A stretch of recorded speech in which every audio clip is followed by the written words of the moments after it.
The sun came up this morning, and we're still alive here after a tough, really 24 hours. We put the chapter to sleep last night as a team. Watched the tape, looked at all the mistakes that we made, and made our corrections. And I think anytime you have a loss like that, you have to learn from it. And I think our kids will learn. In my 30 years of coaching, or whatever it's been, I don't know if I've seen a team as maturely take that. I think I mentioned after the game, the locker room was really quiet. I think last night, I don't know if I've been in a team meeting where they were as quiet as I've seen, which tells me it hurts like a coach. And I think that's what you want as a coach. For years and years and years, okay? You jump on a bus on a away trip, and then you hear some clowning around going on in the back of the bus. And as a coach, man, it's like, we have no life. This is our life. And as players, they got, girlfriend text them, someone tweeted this or that, and they go back to normal life. But I think really it hit our kids in the stomach, like, what just happened today. And sometimes you need a wake-up call to figure out really what's real, what's fake. Who do you listen to? And, I think sometimes you listen to the outside noise and it can affect you. But I think our guys learned. Like I said, quietest meeting I've been in, focused, locked in. So I like where we are after that loss. I mean, if a loss could be good for you, I think it's going to be good for us. We'll see how we respond. I think that's going to be the key this week in practice. And, from our history, we always respond, and that's what I expect. I think we got great senior leadership, and we left a lot of plays on the field. On both sides of the ball, I thought special teams played, really probably good enough to win. When you look at the punting of Chris Tudulu, the field goal kicking out of Kessman, there was a lot of bright spots and a lot of young guys playing on special teams as well. Guys like Rashad Battle that I've praised. So there was good on both sides of the ball. There was, we didn't start well on defense and we didn't finish well. In between, we were pretty darn good. Offensively, our pass protection was pretty good. We turned one guy loose and got Kenny hit with a targeting call.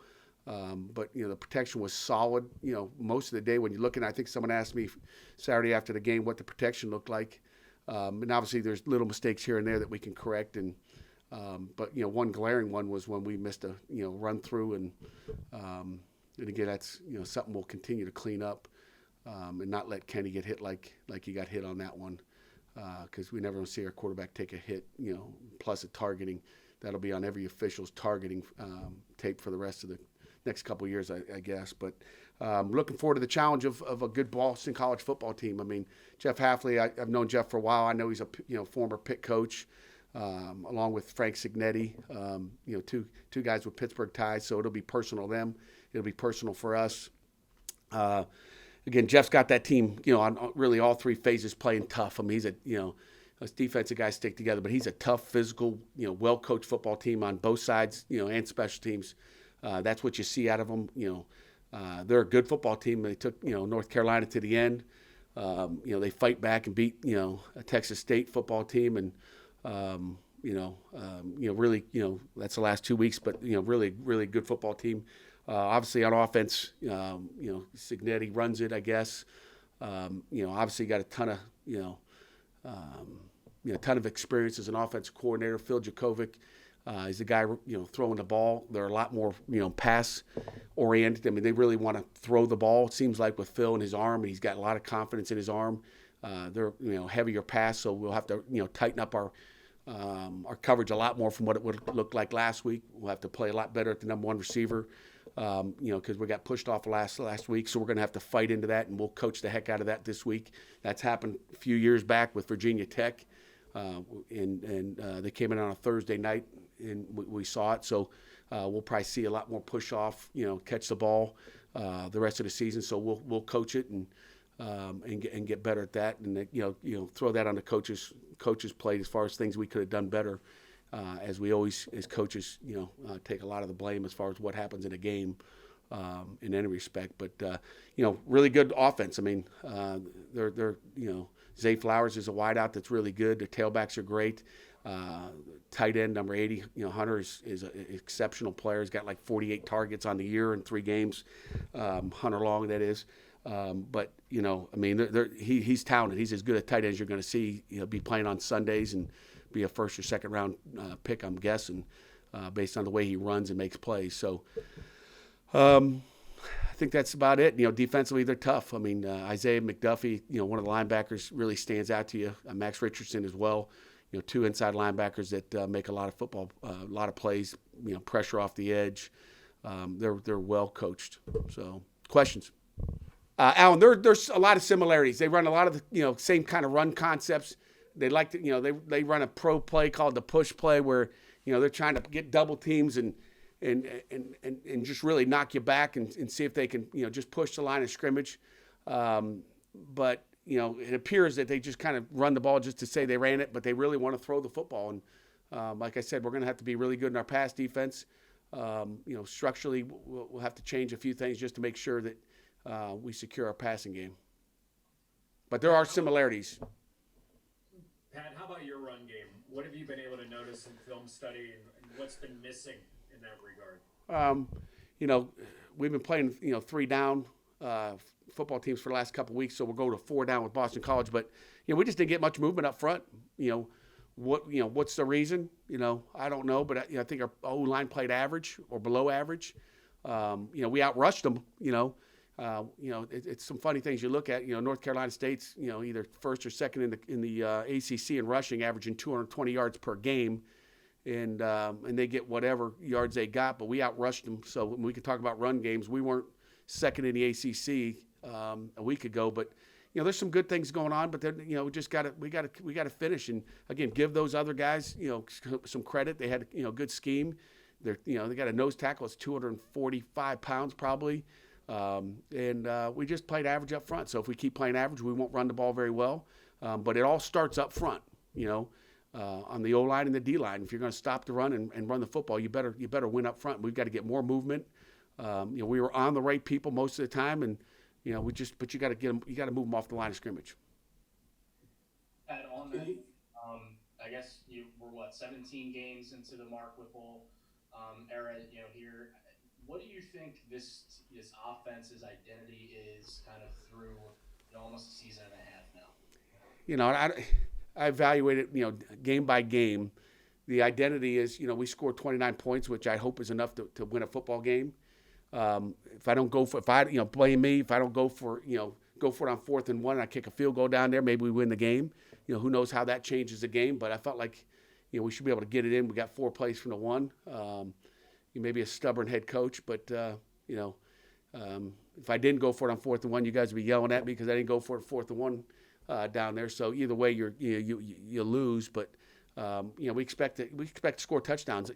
I'm happy with the way Kenny's playing. Kenny played an outstanding game, guys, and played well enough to win, like our special teams did. He threw the ball well. He maybe his best game this year so far. The pass protection was great by the O-line as well. We pass protected pretty darn well. Kenny threw it well. Receivers, caught the ball most of the time. But, we're not perfect, nor are those guys on Sunday yesterday as I see drop balls as I walk in and out of my office. It's about winning football games, John. Our job on offense is to score more points than the opponent, and we've done that, a good part of the time, and there's sometimes we don't. So, but that's like everybody in the country. It's a team game. We got to play good in all 3 phases. I can tell you that. We don't put it. There's no finger pointing over here. You guys can point fingers all you want, but we don't point fingers over here. This is guy right here. If I point the finger, you guys can point it at me. Jerry, we're going to try you again. Can you unmute yourself?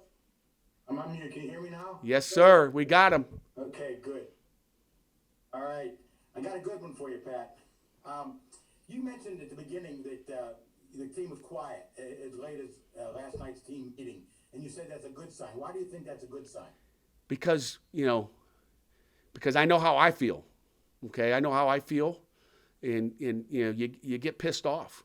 You're pissed what happened, and like I said, I'd get mad when they don't get mad.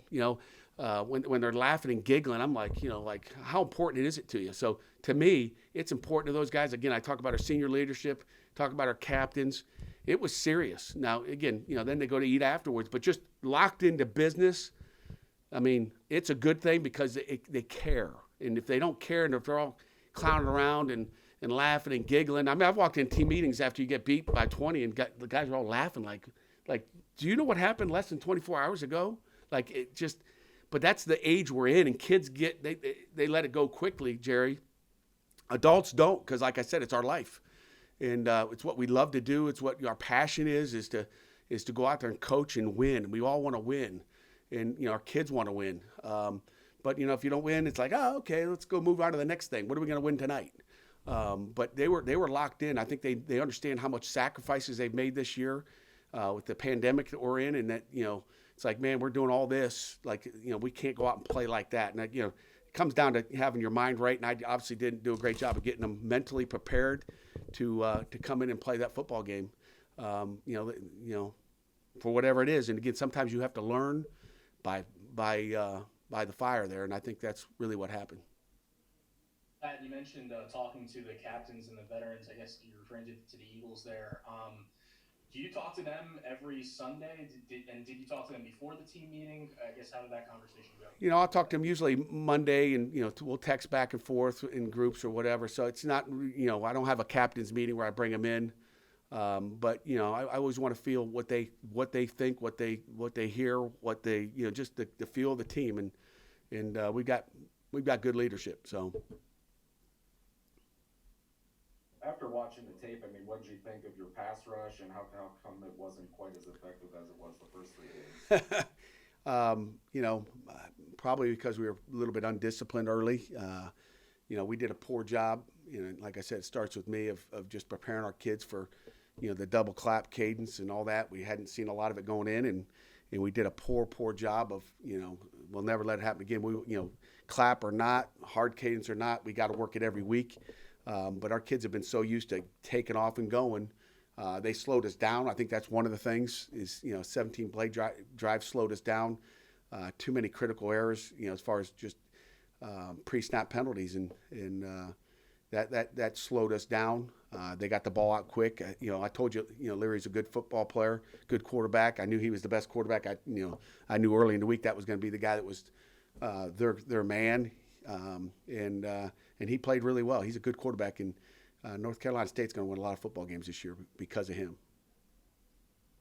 Have you had any trepidation about using Kenny so much in short yardage situations the way you did, just from his health standpoint, or is that something you've kind of always been okay with, just haven't done as much as you did yesterday?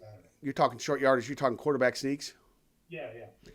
Kenny wants the ball. Like, he wanted it earlier. Kenny wants the ball all the time. Matter of fact, Kenny, pulled a couple zone reads that he's not supposed to, thinking, hey, I'm going to go make the play. If you guys aren't going to make a play, I'm going to make a play. And, that's wrong. I mean, those are the little things, the details that he's just got to read and not just say, hey, I'm going to be the guy, I'm going to be the hero. So, he made more mistakes, really in the run game as far as pulling it a couple of times when he shouldn't have. But Kenny's a tough guy. There's, you want the ball in number 8's hands. Like I said, he played a heck of a ball game, and we have no regrets. Kenny's tough. Obviously, you worry about the cheap shots that he's taken, which we had a late hit on the quarterback, but it was one step. I don't even know how to coach that because I don't see it the same way. But that was a different penalty there. Is Phil Jakovic playing the way you expected to see him play when you watched him in high school? No question about it. He's got a quick release. He's got a strong arm. He's confident like he was in high school. He likes to take off running. If it's not there, he's taking off, and you're going to use those legs. He's a hard guy to get down. We've got to stress that he's not going to just be dragged down to the ground. He bumps people off of him. He shakes them. He does not feel like he's going down. So if we're going to get to him, we've got to get to him, and we've got to get all of them down to the ground. So we will be live on the quarterback this week, and we've got to get two hands on him. He's not going down with one hand. that's for sure. But he's exactly what you thought. They've done. Cignetti's done an outstanding job with him.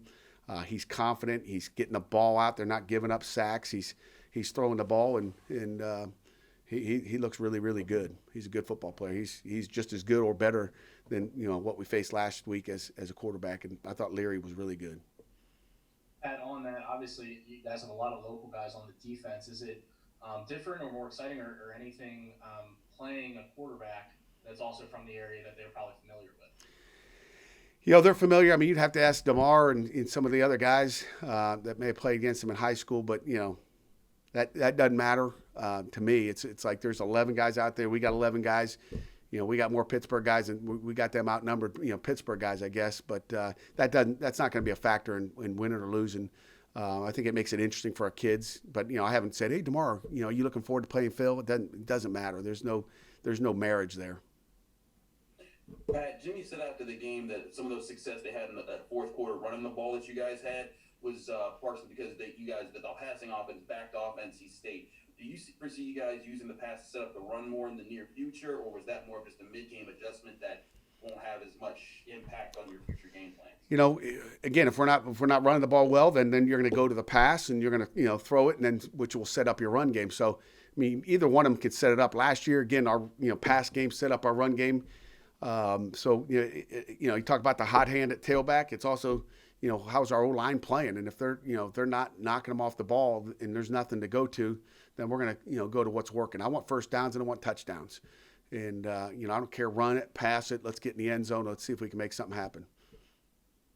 Pat, you mentioned coaching up the corners and the coverage better.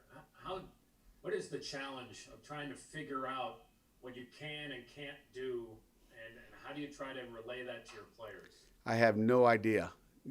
I'm confused there, Jeff, on how to. It's hard to play defense. If they aren't going to call things both ways, and I can't answer that question. We just got to coach them better. We're just going to have to lean on them, and we just got we're going to man turn on them instead of zone turning. And we got to just do a better job physically, and we're capable of doing it. So we've done it before, and we'll have to just go back to it again, because if it's going to be that way, then it's got to be that way.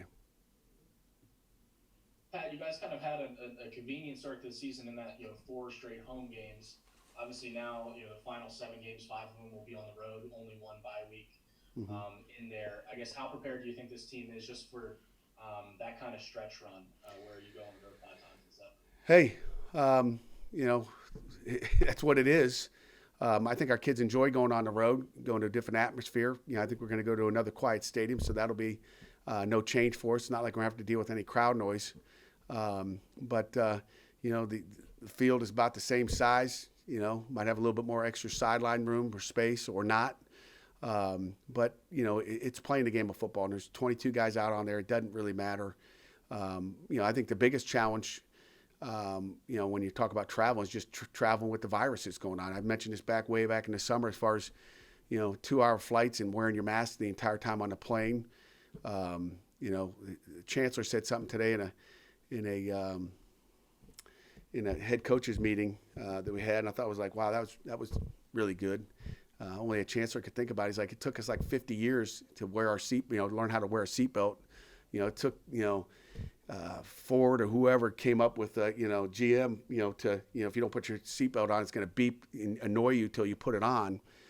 We need some of those on the mask. If you got your mask hanging or on your chin, you need some beeping device to make sure you put that thing up, because that's about the best thing you can have. But I thought that was kind of interesting. It took everybody on this Zoom call time to figure out maybe I should wear a seatbelt. And it's the same thing with with these masks. We got to wear a mask for 2 hours on a flight, and there's talk of not even eating on the flight. You want to leave that thing up. I mean, we're around different people. We've stayed in our bubble. I know our kids are out on campus, but I don't know if the stewardess are getting tested. I don't know how all that thing works, but one of my philosophies been the last few weeks, and we've been really darn good, is to pretend like everybody's got COVID-19 and protect yourself. And we're gonna have to. That's going to be the biggest challenge. And it's the same thing in a hotel, different hotel. Who lives in that hotel? I think they're in the red up there. What are we in the green right now in Pittsburgh? I think they're in red in Boston. So we're going into a place that I want to make sure we come out of nice and clean too, because it's about the safety of our football team. I think you mentioned week one that Austin P they were being tested in like the hangar at Pittsburgh Airport before, on that Friday, I guess, when they came in. Will you guys be tested at the Boston Airport? Or how does that work?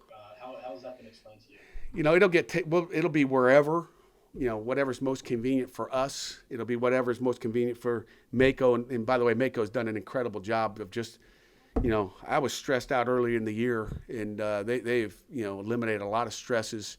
That the results are coming back, whether it's a Sunday test, a Wednesday test, or a Friday test, to the point where you're not every day on edge. I'm talking back in the camp, it was like 7 days a week. You were like, you couldn't ever, catch a breath.